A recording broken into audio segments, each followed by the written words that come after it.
Ahora sí. Ok. Buenas, profesor. Mis compañeros Carolina Montezuma, Mayor y Niño, Miguel Mayor y mi persona, le vamos a presentar nuestra infografía sobre el capítulo 2 o de los elementos cargados axialmente. Bueno, como una pequeña introducción, se puede decir que los elementos cargados axialmente son componentes sometidos a una tensión o a una compresión. Los más comunes son las barras sólidas, que también pueden incluir cables y resortes, como les voy a estar comentando. Se encuentran en armaduras, en bicicletas, soportes, entre otras cosas. Su comportamiento de esfuerzo y deformación se describe con las fórmulas que podemos ver allí. Esfuerzo es la carga entre el área y la deformación, la fórmula que... Bueno, los resortes. Estos responden linealmente a las fuerzas aplicadas. Eh, Podemos ver la fórmula en donde K responde a la rigidez, que vendría siendo básicamente su respuesta a cuando es estirado, y D vendría siendo el alargamiento o la compresión que recibe el resorte. Existe también la flexibilidad, que es igual a 1 entre la rigidez, y esto mide cuánto es lo que se deforma el resorte ante la carga. Em, Aunque hablamos de tensión o de compresión en un resorte, internamente trabaja principalmente en una cortante o torsión por su forma helicoidal. Em, Ahora hablaremos de las barras prismáticas. Estas son una sección transversal y responden a cargas de tensión o compresión de la misma forma. Son de un material homogéneo y elástico como acero o aluminio. Su fórmula clave es eh, el alargamiento es igual a la carga sobre la longitud entre el área por la sección transversal, entre el área por la rigidez. Ajá. Podemos ver algunas secciones transversales sólidas, huecas y abiertas. Bueno, su alargamiento es positivo, su acortamiento es negativo, y es importante saber que el cambio de la longitud es muy pequeño comparado con la longitud total. Ahora hablaremos de los cables.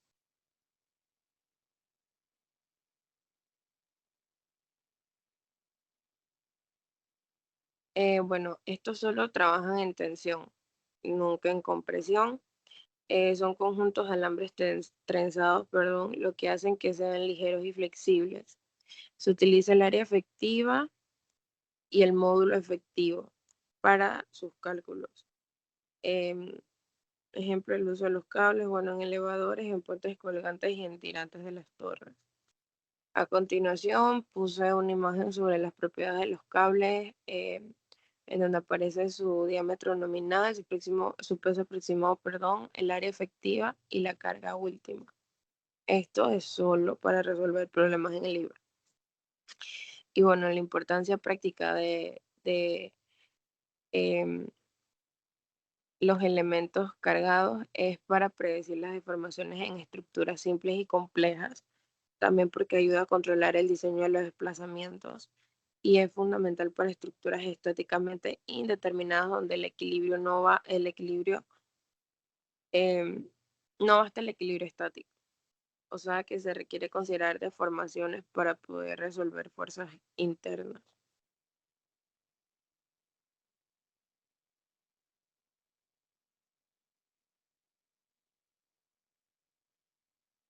Bien, ahora yo les estaré hablando sobre los cambios de longitud en condiciones no uniformes basándome en el libro Mecánica de Materiales de James Clear. ¿Qué son los cambios de longitud de condiciones no uniformes? Se trata sobre un cuerpo, generalmente una barra o viga, que cambia de longitud cuando está sometido a fuerzas o temperaturas que no son constantes a lo largo de su longitud. Para calcular la elongación total o acortamiento del cuerpo, primero se divide la barra en pequeños segmentos diferenciales, luego se analiza el esfuerzo interno o la fuerza interna en función de la posición y por último se integra la deformación unitaria a lo largo de longitud. Bájalo un poquito.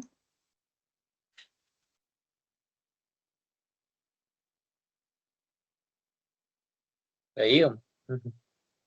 Sí, ahí, gracias. Más arribita, ahí.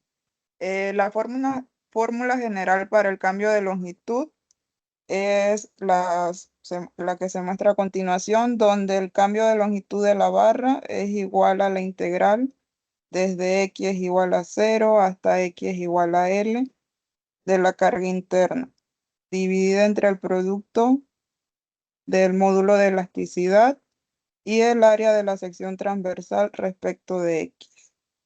En resumen, cuando las condiciones no son uniformes, ya sea carga o temperatura varían, se debe usar una integración para calcular la deformación total de la estructura. Siguiente, por favor.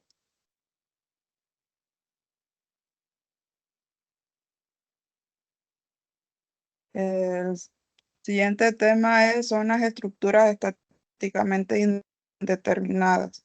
Una estructura estáticamente indeterminada es aquella en la que las ecuaciones de equilibrio no son suficientes para encontrar todas las fuerzas internas y reacciones. Las características principales de estas estructuras es que son más resistentes frente a cargas, ya que la carga se reparte mejor. Más abajito, por favor.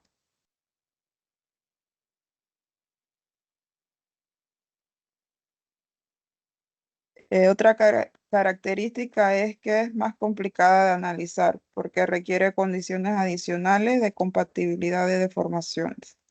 Entre los métodos principales para su análisis está el método de la fuerza, flexibilidad, donde se resuelve un sistema de ecuaciones para encontrar las fuerzas redundantes. Tenemos también el método de los desplazamientos o rigidez. Este método es la base del análisis estructural por computadora. Y por último, los métodos de energía, que estos permiten calcular desplazamientos necesarios para las ecuaciones de compatibilidad. Abajo.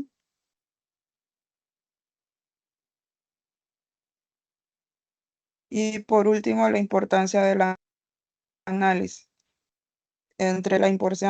Es importante porque permite diseñar estructuras más seguras y económicas y también porque es fundamental para puentes, edificios, pórticos, vigas continuas, cerchas, etc. Gracias. Ok, ahora hablaremos sobre los efectos térmicos, y desajustes y deformaciones. ¿Qué son los efectos térmicos? Estos efectos se ocurren en los materiales y se refieren a los cambios que experimentan dichos materiales en sus propiedades físicas y químicas, como pueden ser las variaciones en la temperatura. Los más comunes o los que más conocemos y trataremos en este curso son la dilatación y la contracción.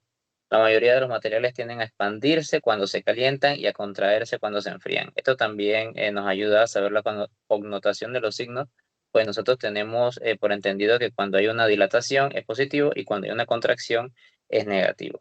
Este fenómeno se debe al aumento o disminución de la energía cinética de los átomos que comprenden dicho material, lo que incrementa o reduce la distancia entre ellos.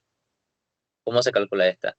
La dilatación tiene varios tipos, como podemos observar. Tenemos la dilatación lineal, la superficial y la volumétrica.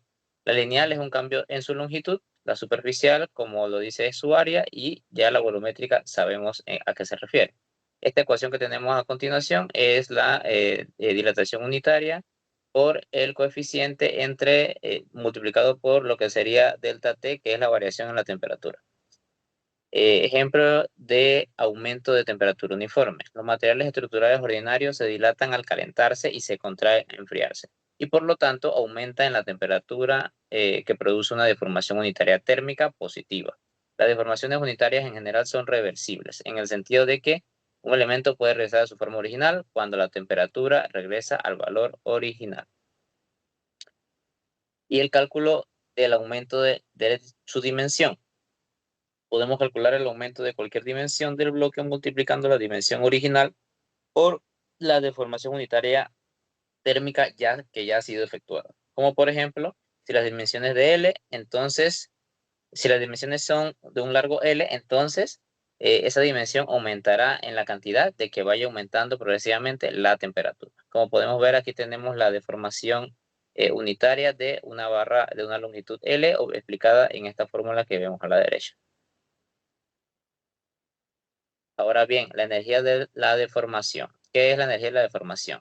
Esta es una energía interna, la cual se almacena dentro de un material que es deformable, como el resultado de un trabajo que se realiza por fuerzas externas. Como por ejemplo, cuando nosotros doblamos o intentamos doblar una barra de plástico y la torcemos a medida de que creamos energía de la deformación dentro de la misma barra.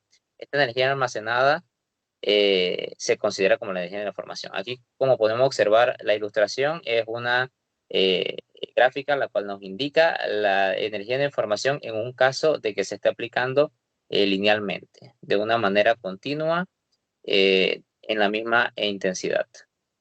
Los tipos de la deformación pueden ser la energía elástica, la energía de la formación elástica y la energía de la formación plástica. En el caso de la elástica, esta se almacena en un material que se deforma elásticamente. Quiere decir que dentro de su límite elástico. Esto significa que una vez la fuerza que lo está deformando se retira, el material va a volver a su forma original, liberando toda la fuerza que se almacena en el proceso. Como por ejemplo de esto, el caso más común sería un resorte. Y la energía de la formación plástica, esta sería una energía asociada a la deformación permanente, que ocurre en un material cuando se somete a un esfuerzo, el cual sobrepasa el límite que puede soportar el mismo. Esta deformación se caracteriza porque el objeto puede llegar a su punto de fractura y sobrepasarlo. Y al retirar dicha carga no va a volver a su estado original. Aquí podemos ver una gráfica de esfuerzo y deformación en el cual el material se le aplicó una fuerza continua que fue tanto que llegó a su punto de fractura. Evaluar la resiliencia de los materiales. La resiliencia del material es la capacidad que tiene dicho material para absorber la energía cuando se deforma elásticamente y luego se libera al momento de su descarga. Esta se cuantifica mediante un módulo de resiliencia, que es la energía de la deformación por la unidad de volumen del límite hasta el límite elástico. Matemáticamente podemos expresar el trabajo realizado por la carga, nos da igual a el área debajo de la curva de desplazamiento. La curva de carga de desplazamiento es una curva que se caracteriza dentro del concepto de energía de la deformación. Cuando la carga se alarga la barra, produce deformaciones unitarias a lo largo de la misma. La presencia de estas deformaciones unitarias aumenta el nivel de energía propia de dicha barra. Gracias. Bien, buenos días. Yo le voy a hablar sobre las cargas de impacto en alargamiento y esfuerzo máximo en una barra y deformaciones de elementos sometidos a cargas axiales. En las cargas de impacto, ¿cómo funcionan? Son fuerzas que se aplican de manera repentina sobre un objeto o estructura generalmente en un tiempo muy corto y que produce un efecto mayor que si la misma fuerza se aplicara lentamente o de manera estática. Hay dos tipos de cargas, los que son las cargas estáticas, que se aplican lentamente para que no cause efectos vibratorios o dinámicos en la estructura. La carga aumenta gradualmente de 0 a su valor máximo y después permanece constante. Para la carga dinámica puede adoptar muchas maneras, muchas formas. Algunas cargas se aplican y se remueven repetidamente, como las cargas de impacto. Otras persisten durante periodos largos y varían continuamente de intensidad, que son las cargas fluctuantes. Bueno, ¿qué son las cargas de impacto? Se produce cuando dos objetos colisionan o cuando un objeto en caída golpea una estructura. Y las cargas fluctuantes se producen por maquinarias rotatorias, tránsito, rayas de viento, olas de agua, sismo y procesos de manufacturas. Un poquito más abajo, Miguel. Ok. El alargamiento máximo y el esfuerzo máximo en una barra. Para el alargamiento máximo de la barra es la mayor cantidad que una barra se estira o deforma cuando se aplica una carga, antes de romperse o llegar a su límite de elasticidad o resistencia. Para el esfuerzo máximo de una barra es la mayor es la mayor fuerza interna por unidad de área que la barra puede soportar antes de fallar, es decir, antes de romperse o deformarse permanentemente. Y las deformaciones de elementos sometidos a cargas axiales, son cambios de forma o tamaño que sufre un objeto, como una barra, columna o cable, cuando se le aplica una fuerza a lo largo de su eje. Es decir, una carga que va en línea recta con el elemento. Si la carga axial jala, es tensión, en donde el elemento se va a alargar. Y si la carga axial empuja, sería comprensión, en donde el elemento se acorta. Muchas gracias.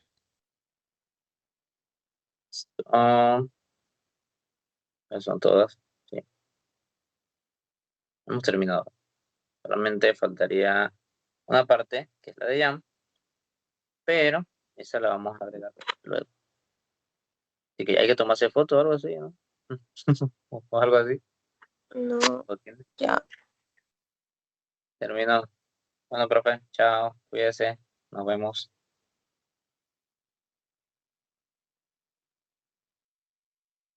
Chao, muchachos.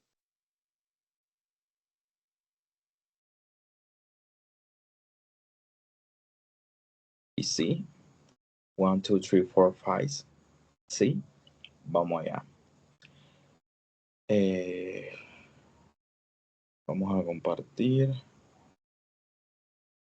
pantalla, compartir con audio, claro que sí, comenzar. 3, 2, 1, arrancó. Bueno.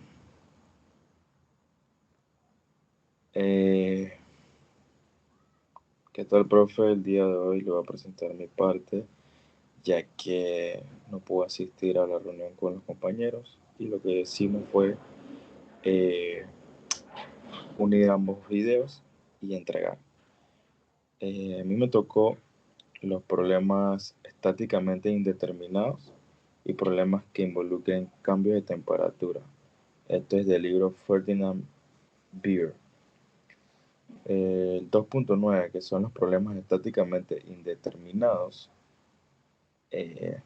Para empezar, ¿qué son? Son problemas donde la estática por sí sola no puede resolver los problemas. Por ende, estos se caracterizan de que no basta solo con hacer sumatoria de fuerza igual a 0 o sumatoria de momento igual a 0. Entonces, en estos problemas se deben usar ecuaciones de deformación. Se considera la compatibilidad de desplazamiento también. Uno de los métodos a ver sería el método de superposición, en el cual se separan los efectos de cargas conocidos y las reacciones contundentes. Sumar las deformaciones parciales para encontrar la solución final. Y en el 2.10, que son los problemas que involucran cambios de temperatura. ¿Qué ocurre en esto? Obviamente, como lo dice, un cambio de temperatura. ¿Qué hace este cambio de temperatura? Que los materiales se expandan o se contraigan. Estos están restringidos y aparecen esfuerzos internos.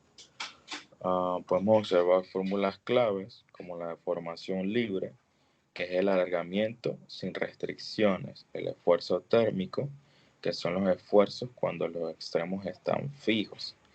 Algunos casos a considerar sería la varilla libre. Esta se deforma libremente y no genera esfuerzo.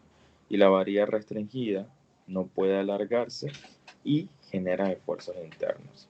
Nada, por acá podemos ver un glosario en el cual incluimos las palabras estáticamente indeterminada, condición de compatibilidad, deformación axial, método de superposición, carga redundante, expansión térmica, deformación por temperatura, coeficiente de expansión térmica, esfuerzo térmico y deformación unitaria térmica. Y bueno, esto es un poco de todo lo que podemos hablar mis compañeros y yo sobre la infografía número 2. Muchas gracias, profe. Que tenga un lindo día. Saludos. Vamos a parar esto.